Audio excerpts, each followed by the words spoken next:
We'll be talking about the identity struggle in an age of internet accessibility, and we'll be joined by content creator The Real Femi in a moment.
Welcome back.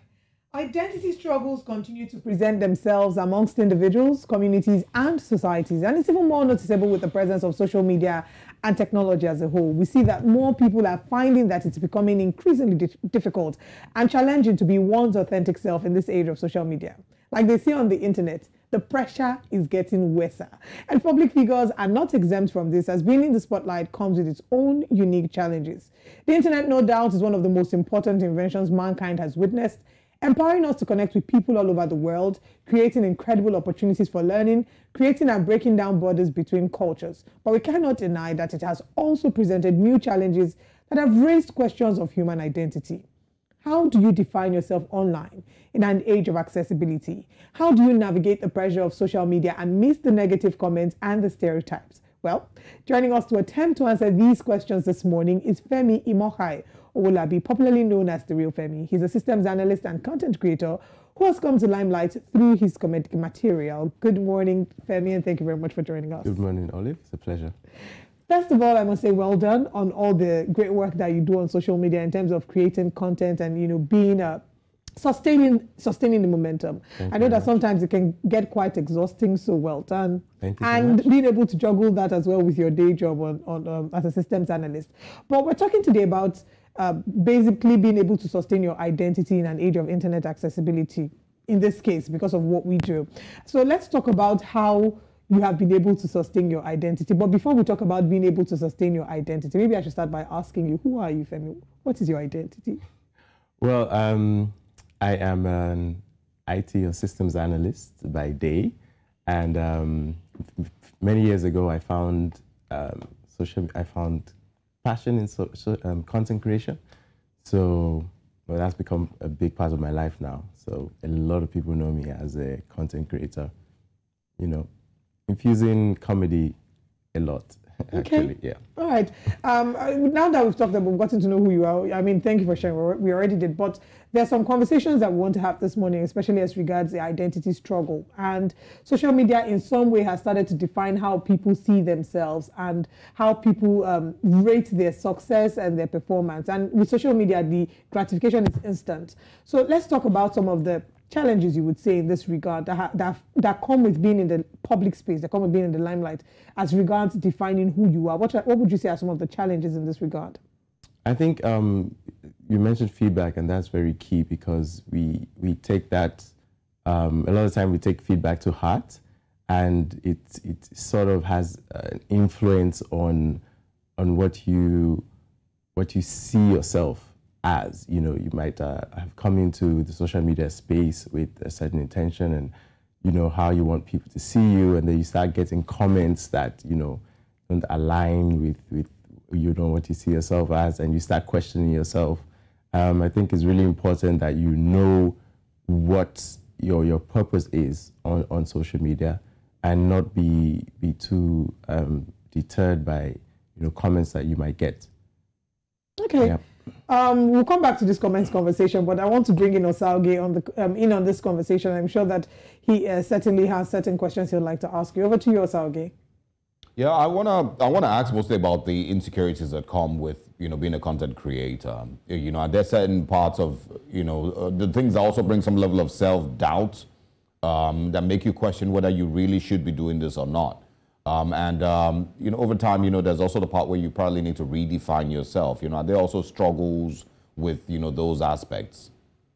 Yeah, I mean, I think once you know what your purpose is, and, you know, what drives you, and why you want to you know, create content, and what message you have to deliver, that should be your main focus. So that is what should you know, should motivate you to, you know, just keep doing your best. You know, keep going at it. You will always get you know, feedback of different kinds.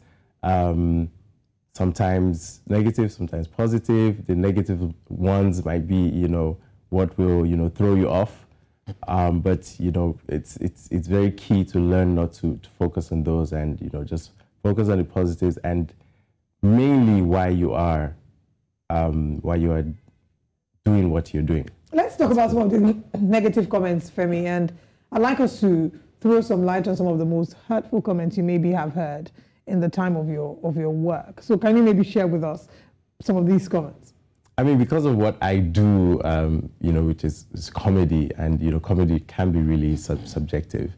You get a lot of, you know, he's dry, he's not funny, you know, he doesn't have content anymore, you know, find something else to do, you know, all those things. And it makes you sit back and think, you know, for a minute. But like I said, once you know once you know what you are there for, and once you are, you know, intentional about your content, you know, you put the work in, and you have that confidence in yourself. Right. Comments like that should not get to you. All right, let's move away from comments about your performance as well, and now let's talk about comments. I know that you've shared before off camera. You've talked about getting comments concerning your looks, and I'd like to ask, you know, is this something that you'd be willing to share? Well, yes. It's really mostly comments that are negative. Give us an example. Let's have a real conversation here. Mm-hmm. What are some of the things they've said to you now? And I'm asking this because we've talked about colorism, right? Yes. And you've gotten comments in that regard. So I'd like you to share with us some of these comments and how you've been able to navigate them, how they made you feel in the moment, honestly, and how you've been able to navigate them. So first of all, because, well, as you can see, I'm someone with dark skin, or I have dark skin, and I think it's seen in a certain light, no pun intended, in Nigeria. So you get comments like, don't marry someone dark because your kids will be very dark, or, you know, don't wear something dark because You know, you won't look nice because of your skin tone. Basically, you know, terms like blackie or darkie, you know, may be seen as a joke, but it just makes you, you know, sit back and question your place in society as someone who's dark-skinned. So did those comments get to you? Definitely. You know, comments like that will have some sort of, you know, impact on your thinking of, you know, how you look and, you know, whether you're good enough as per society's standards. You know, it does make you question, but I think when you look deep down, it's not something that you should be worried about. It's something that you should celebrate and be, you know, confident about. And is this something that maybe abounds in your industry as well? Are these conversations that you had with other people and they've also maybe experienced the same thing? And how have you been able to deal with it? Yes, I have had, because I put out my experience on social media and I had feedback from, you know, people in the industry and, you know, people of similar skin tones like mine. And they've said they've, you know, experienced the same thing, you know, snide comments and about their skin. And it's something that really needs to be talked about and focused on. And yes, you know, I'm really glad that you shared this. Yeah. Let's, you know, very quickly, on a final thought, for someone who's just starting out a career in content creation, they're worried, they're not getting the likes, the follows. I mean, it's something that you've shared, a struggle that you've shared as well. What would you say to them? I would say to them, again, be focused. You know, I would say that you know what you're going in there for. You shouldn't be, you know, shouldn't give in to any pressure that there might be to try to be like someone else. You know, do bring your uniqueness to the table. You know, and hard work, consistency, always pays off. All right. Thank you very much, Femi, for joining us. Thank you so much.